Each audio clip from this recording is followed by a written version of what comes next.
Hello दोस्तों, तो कैसे हो आप सभी लोग। मेरा नाम है हरमनप्रीत सिंह और आप देख रहे हैं हरमन बैट्स। तो आज की इस वीडियो में मैं आपको एक लीड कोड का क्वेश्चन सॉल्व करके बताऊंगा जिसका नाम है remove duplicates from sorted array, जो कि एक इजी डिफिकल्टी वाला क्वेश्चन है बट काफ़ी इंटरेस्टिंग क्वेश्चन है। तो आज की जो मेरी ये वीडियो है वो 3 पार्ट्स में डिवाइड होगी। तो फर्स्ट पार्ट में मैं आपको बताऊंगा कि प्रॉब्लम है क्या और उसका डिजायर्ड आउटपुट क्या होना चाहिए, और सेकंड पार्ट में मैं आपको इसका मेथड बताऊंगा कि किस तरीके से आपको इसको सॉल्व करना चाहिए। तो लास्ट पार्ट में मैं आपको इसका कोड लिख के बताऊंगा जो कि हमारा पाइथन में होगा, बट अगर आप किसी और भी लैंग्वेज में इसको इंप्लीमेंट करना चाहते हो तो आप इसमें इसको इंप्लीमेंट कर सकते हो, क्योंकि सेकंड पार्ट में जो मैं आपको उसका मेथड बताऊंगा इसको सोल्व करने का, अगर आपने वो वाला समझ लिया तो आप इजीली किसी भी लैंग्वेज में इसको इंप्लीमेंट कर सकते हो। So without wasting any more time, let's jump into the topic. तो सबसे पहले हम प्रॉब्लम समझते हैं कि प्रॉब्लम है क्या। तो प्रॉब्लम काफ़ी सिंपल है। तो हमारे पास एक एरे दिया हुआ है जो कि हमारा सॉर्टेड एरे है। मैं यहाँ पे लिख देता हूँ 0 0 1 1 1 2 2 3 3 एंड 4। ठीक है, ये एक सॉर्टेड एरे है जिसमें हमारे पास डुप्लीकेट एलिमेंट एग्जिस्ट करते हैं। डुप्लीकेट जैसे 0 0 2 बार आ रहा है, 1 1 1 3 बार आ रहा है, 2 2 2 बार आ रहा है। ठीक है, इसमें डुप्लीकेट एलिमेंट एग्जिस्ट करते हैं। अब सपोज करो इस एरे का नाम मैं दे देता हूँ नम। ठीक है, तो हमें टास्क क्या दिया हुआ है, हमें ये टास्क दिया हुआ है कि हमें जो भी हमारा नम एरे है उसको मॉडिफाई करना है। तो सबसे पहले तो ये है कि हमें जो भी हमारे डुप्लीकेट एलिमेंट है वो रिमूव करने हैं, उसे मॉडिफाई करना है एरे को किस तरीके से कि जो भी हमारे यूनिक एलिमेंट है वो हमारे मॉडिफाइड एरे के स्टार्टिंग में आने चाहिए। जैसे कि इसमें हमारे यूनिक एलिमेंट कौन से हैं, 0 1 2 3 4। तो हमारा जो मॉडिफाइड एरे है उसमें क्या होगा कि हमारे जो यूनिक एलिमेंट है वो स्टार्टिंग में आएंगे 1 2 3 एंड 4। ये हमारे है यूनिक एलिमेंट। डुप्लीकेट रिमूव करने के बाद ये वाले एलिमेंट बचे और फर्स्ट 5 एलिमेंट मेरे यूनिक एलिमेंट है, तो स्टार्टिंग में मेरे ये आने चाहिए। और उसके बाद रिमेनिंग सेक्शन में क्या होना चाहिए, जो भी मेरे पास रिमेनिंग सेक्शन है उसमें मेरा कोई भी नंबर आ सकता है, वो कितने भी बड़े हो सकते हैं, साइज में कुछ भी हो सकता है। ठीक है, वो मैटर नहीं करता।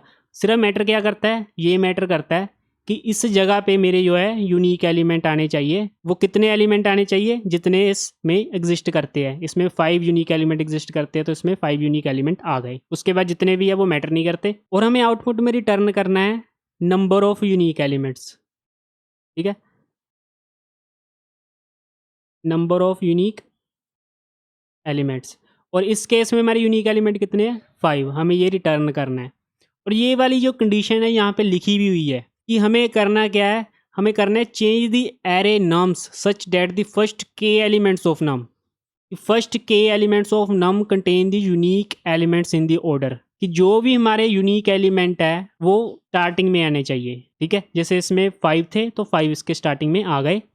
उसके बाद उन्होंने कहा कि वो यूनिक एलिमेंट जो है वो ऑर्डर में होने चाहिए जिस ऑर्डर में उसे नम्स में रिप्रेजेंट किया गया था। कि देखो सॉर्टेड एरे है तो हमारे सबसे पहले छोटे फिर एंड में बढ़ते जा रहे हैं, तो उसी ऑर्डर में हमने यहाँ पे उसको लिखा है। और बाद में उन्होंने नेक्स्ट लाइन में क्या है, remaining element of nums are not important as well as the size of nums. और जो रिमेनिंग एलिमेंट है वो मैटर नहीं करते, मैं लिखूंगा डजेंट मैटर। ठीक है, इस जगह पे हमारे नंबर्स भी हो सकते हैं, 0 1 2 3 5 10 1000, कुछ भी हो सकता है। और कितने भी बड़े आगे जितने भी एलिमेंट एग्जिस्ट कर सकते हैं, चाहे वो 100 करे 15 करे जितने मर्जी करें, वो मैटर नहीं करता। हमें सिर्फ मैटर क्या करता है, एक तो स्टार्टिंग में यूनिक एलिमेंट लिखने हैं, दूसरा उनका ऑर्डर ऑर्डर सेम होना चाहिए जो हमें ऊपर एग्जिस्ट इस जगह पे एग्जिस्ट करता है। ठीक है, और लास्ट में हमें रिटर्न करवाना है नंबर ऑफ यूनिक एलिमेंट्स। इस केस में 5 थे तो 5 रिटर्न होगा।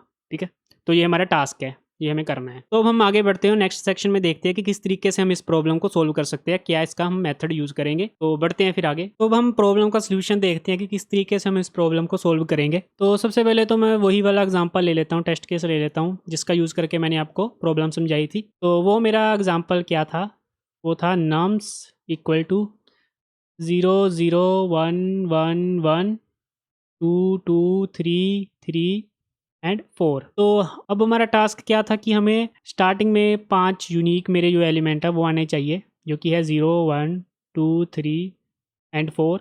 और उसके बाद जो भी एलिमेंट है वो मैटर नहीं करते, कुछ भी हो सकते हैं, जो रिमेनिंग हो गए हमारे वही इसमें आ जाएंगे।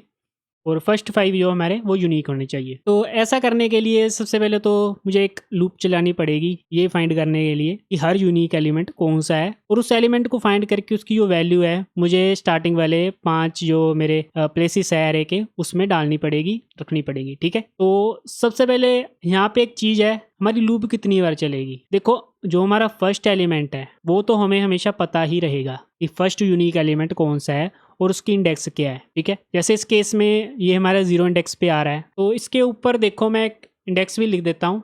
यहाँ पे लिख देता हूँ 0 1 2 3 4 5 6 7 8 एंड 9।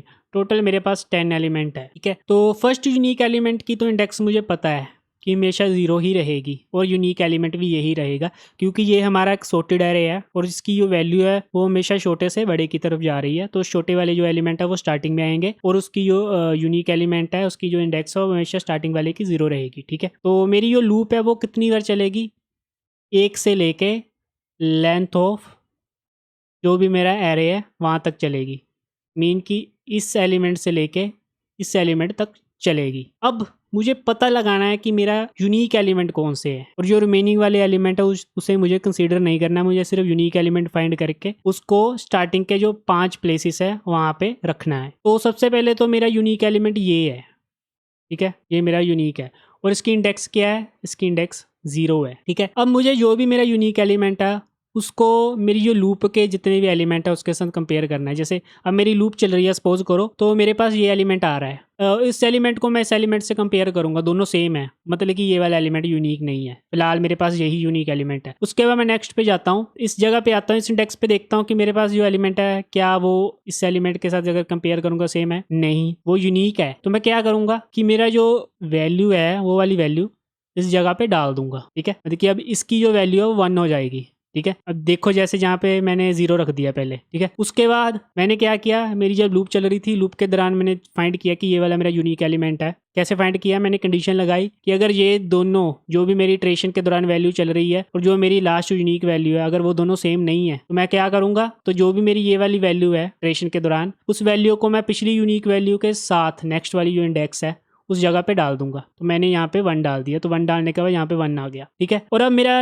यूनिक एलिमेंट कौन सा बन गया, अब मेरा यूनिक एलिमेंट ये है और इसकी इंडेक्स क्या है, इसकी इंडेक्स 1 है, क्योंकि ये अब देखो हमारा क्या है, ये छोटे से बड़े की तरफ जा रही है वैल्यू हमारी। ठीक है, स्टार्टिंग में छोटी बाद में बड़ी है। अब इसकी वैल्यू मेरे पास क्या है, 1 है। ठीक है, इसकी यहाँ पे मैं वैल्यू भी लिख देता हूँ उसके साथ ही, यहाँ पे मैं लिख देता हूँ वैल्यू इक्वल टू 1, वैसे नीचे भी मैंने लिखी हुई है। तो अब इसकी वैल्यू 1 है। नेक्स्ट जो भी मेरे पास वैल्यू आएगी मैं उसको इसके साथ कंपेयर करूंगा। ठीक है, तो अब मेरी लूप आगे बढ़ेगी तो मैं इसके साथ कंपेयर करता, दोनों सेम है, मतलब ये वैल्यू यूनिक नहीं है। इसका कंपेयर करता हूँ, ये दोनों सेम है, यूनिक नहीं है। अब इसके साथ कंपेयर करता हूँ, ये क्या है, यूनिक है। तो मैं क्या करूँगा, इसकी वैल्यू को यहाँ पे डाल दूंगा। ठीक है, जो भी इसकी वैल्यू है यहाँ पे आएगी, मीन्स मेरी ये 2 बन जाएगी। और मेरी अब यूनिक वैल्यू कौन सी है, अब मेरी यूनिक वैल्यू ये है, मेरी लास्ट यूनिक वैल्यू। इसकी वैल्यू क्या है, वैल्यू 2 है और इसकी इंडेक्स क्या है, इसकी इंडेक्स 2 है। अब देखो मैं जो कह रहा हूँ ना कि मेरी लास्ट यूनिक वैल्यू है, उसका मतलब है कि मैं उसकी इंडेक्स को स्टोर करवा रहा हूँ। अगर मुझे लास्ट यूनिक वैल्यू की इंडेक्स पता होगी क्या है तो ही तो मैं उसे कंपेयर कर सकूँगा। तो मैं कह सकता हूँ कि मेरा जो यू है, यूनिक है मेरा, ये एक वेरिएबल होगा जिसमें मैं इंडेक्स स्टोर करवा रहा हूँ यूनिक वैल्यू की। ठीक है, अब देखो मेरे पास यहाँ पे 2 आ जाएगा।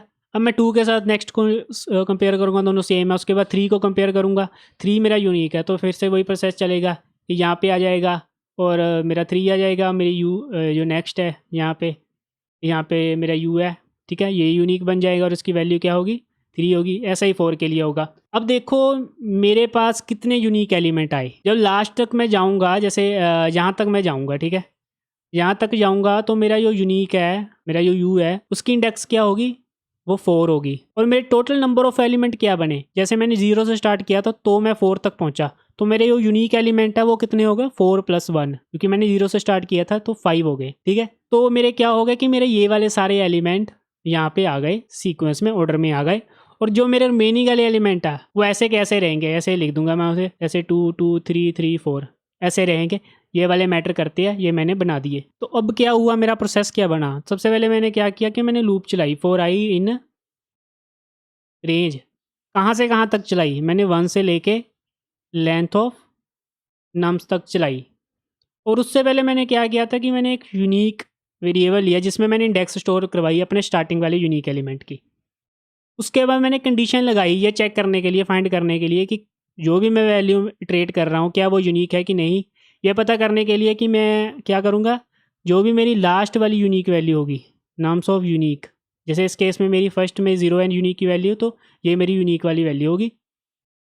अगर वो जो भी मेरी वैल्यू ट्रेड हो रही है नाम्स ऑफ आई, जैसे मेरे पास ये वैल्यू आएगी, ये वैल्यू आएगी, जो भी वैल्यू ट्रेट है, अगर दोनों बराबर नहीं है, जैसे फर्स्ट में ये आएगा, ये दोनों बराबर होगी तो ये कंडीशन नहीं चलेगी।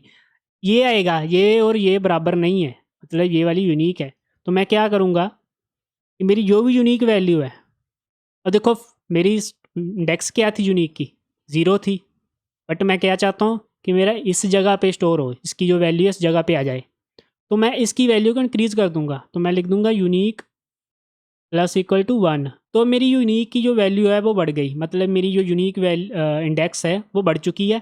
तो बढ़ने के बाद मैं चाहता हूँ अब इस जगह पे मीन्स नम्स ऑफ यूनिक,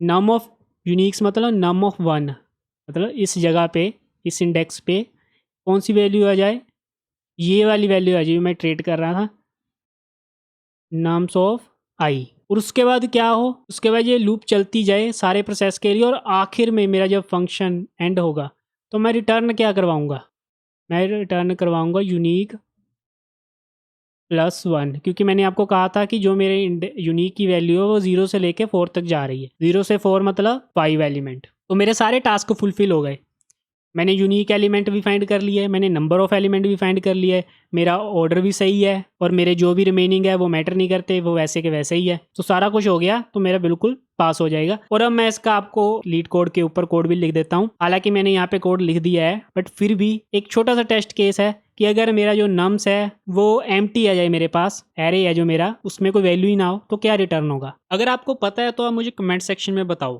बता दिया। अगर नहीं भी पता है कोई बात नहीं, मैं आगे आपको वीडियो में बताऊँगा। तो चलते हैं फिर आगे। तो अब हम इसका कोड लिख के देखते हैं, वैसे मैंने पीछे आपको कोड बता ही दिया। हाँ, बट एक टेस्ट केस है जो मैं आपको स्पेशली इसका बताऊंगा। जैसे अगर हमारे पास एम्प्टी एरे आ जाए तो हमारा रिजल्ट क्या आना चाहिए, तो हमारे पास रिजल्ट में हमें क्या करना होता है, रिटर्न कि नंबर ऑफ एलिमेंट कितने हैं। अगर हमारे पास एम्प्टी एरे आ जाएगा तो नंबर ऑफ एलिमेंट कितने हो गए, 0 हो गए। तो यहाँ पे मेरी एक कंडीशन आ जाएगी जिसमें मैं लिखूंगा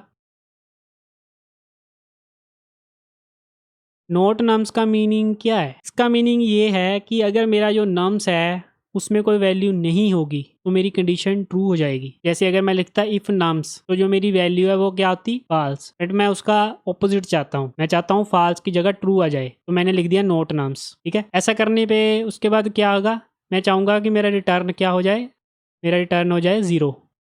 ठीक है, और उसके बाद मैं यूनिक वेरिएबल लेता हूँ जिसमें मैं अपने जो भी यूनिक एलिमेंट है, जो भी यूनिक लास्ट एलिमेंट है उसकी इंडेक्स को स्टोर करवाऊंगा। तो मैं लिखता हूँ यूनिक इक्वल टू 0।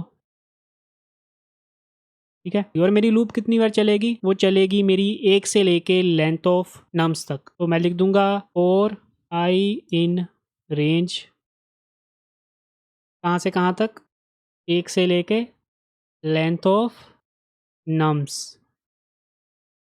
और उसके बाद कंडीशन क्या है, कंडीशन ये है कि जो भी मेरा इटरेशन के दौरान वैल्यू आ रही है वो मेरी जो भी लास्ट यूनिक वैल्यू है उसके बराबर नहीं होनी चाहिए। तो मैं लिखूँगा if nums of unique not equal to क्या, जो भी मेरी करंट इटरेशन के दौरान वैल्यू आ रही है, जो कि क्या होगी, नाम्स ऑफ आई।